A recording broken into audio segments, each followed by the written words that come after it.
When I saw how thick this instruction manual was, my heart started to race. With over 1,000 pieces, it certainly could satisfy any player's desires. Hello everyone. Welcome to the Model Express channel. Today we're reviewing the full metal panic ARX-8 Laevatein from Orange Cat Industrial. Let's unbox it and take a look at the product details.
Having examined the quality of the parts, let's now see how the finished product performs after assembly.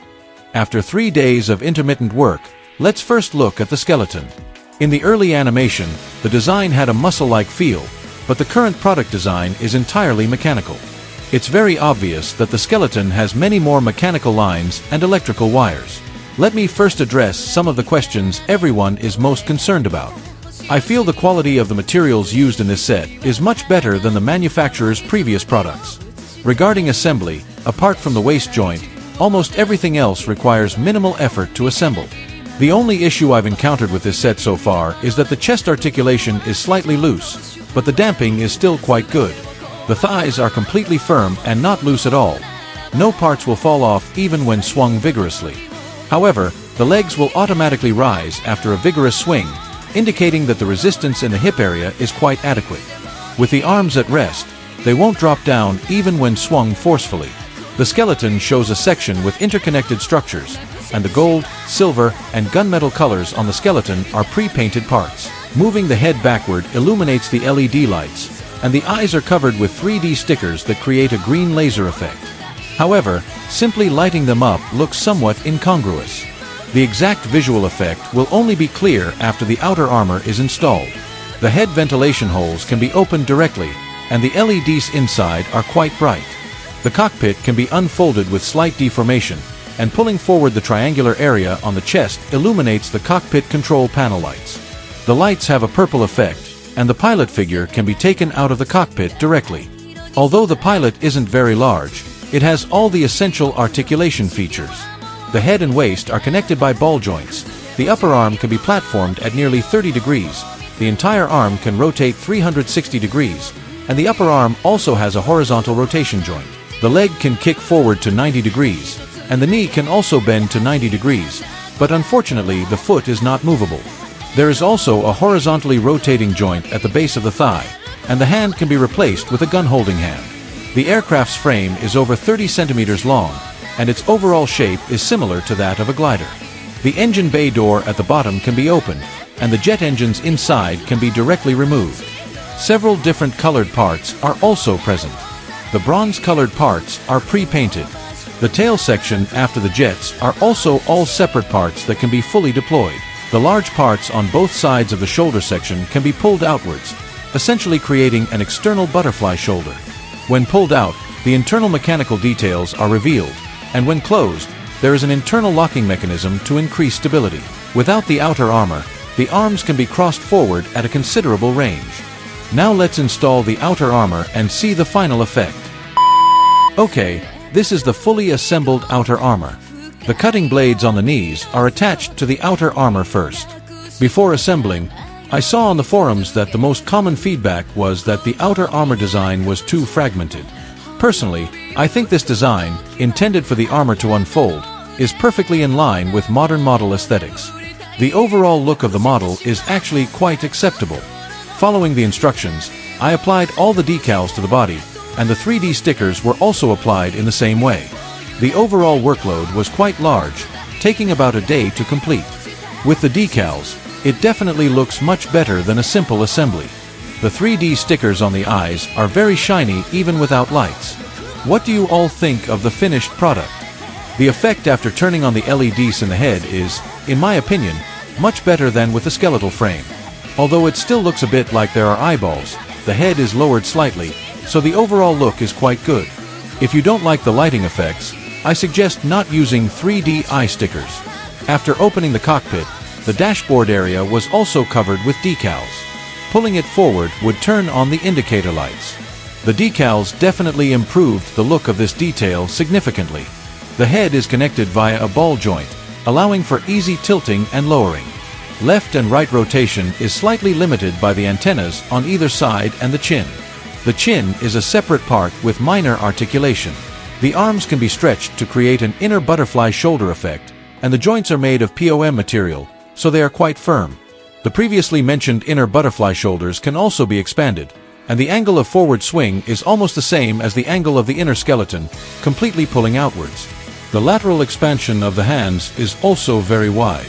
The shoulder armor can be raised 90 degrees, and the front and back plates of the shoulder armor can be unfolded. The upper arm can rotate 360 degrees horizontally, and the elbow bend angle is relatively large, with the elbow armor also having a linkage effect. The wrist to palm section has multiple articulations, and the wrist is connected by a ball joint, with the parts connecting the ball joint also having a certain range of motion. The white outer armor on the abdomen can move up and down, allowing for a bend of approximately 45 degrees. Unlocking the lower latch allows for an even greater forward bend. The upper thigh area can be pulled up and down, and the rear skirt armor also has independent movable joints. After the outer armor is opened, the internal support insertion port can be popped out. There are different mechanisms on both sides of the waist, but as mentioned before, although there is damping, it is still slightly loose. The outer armor at the front of the groin can be unfolded, allowing for greater bending and rotation to the left and right. After a side swing of the waist, the leg can achieve a side kick of nearly 90 degrees, and both front and back kicks can exceed 90 degrees. The upper thigh can rotate 360 degrees horizontally, and there is also a linkage mechanism on the inner thigh after the knee is bent, allowing for a relatively large bending range. The flying kick can be easily executed, with the foot slightly interfered with by the outer armor when moving forward or backward. With the lower shin armor extended, the range of motion increases significantly. The toes can move downwards, and there's also some stretching space in the front. This makes the toes appear natural when kneeling. The mechanical arm below the ribs can be pulled out and has multiple points of articulation. The connection uses ball joints, allowing for upward and downward extension, significantly increasing the range of motion. There are 3 claws in total, each with independent articulation. The fairy feathers on the shoulders can be installed by unfolding the shoulder mechanism and removing the shoulder armor parts. I've also added decals to both assault rifles, and the magazines even have detailed depictions of bullets inside. The top of the rifle can be unfolded, and the stock can be closed for storage. An extra magazine is also included for combined use. If mounted on a robotic arm, 2 small connectors are needed. The 2 robotic arms have very strong damping and gripping force, which can very stably fix the rifle and prevent it from falling off easily. Both shotguns also have a transformation function. After releasing the latch, the stock can be flipped to the rear.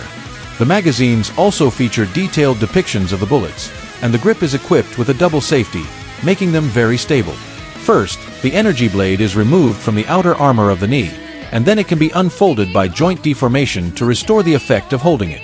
The Gatling gun's base has multiple points of articulation, allowing for some left and right swinging and 360-degree rotation. The part connected to the backpack also allows for 360-degree rotation and can be extended to create a movable joint. As mentioned earlier, the rear skirt armor can be unfolded to create a slot, allowing the Gatling gun to be directly installed into the rear skirt armor. The cover plate on top of the rifle, which I just mentioned, can be opened, and then the small latch on the back of the Gatling gun can be flipped out, allowing both rifles to be stably stored on the back of the Gatling gun. What's interesting is that the kit includes 2 large magazines. One holds the bullet casing, and the other holds the spent cartridge case. The grenade launcher has a loading mechanism, and the side opening allows for ejection. After inserting the magazine, loading the shell and pulling back will eject the casing. I personally think this is quite interesting. I could play with this for an hour. However, it's important to note that magazines with bullet casings cannot be used for ejection. Loading them will cause a jam.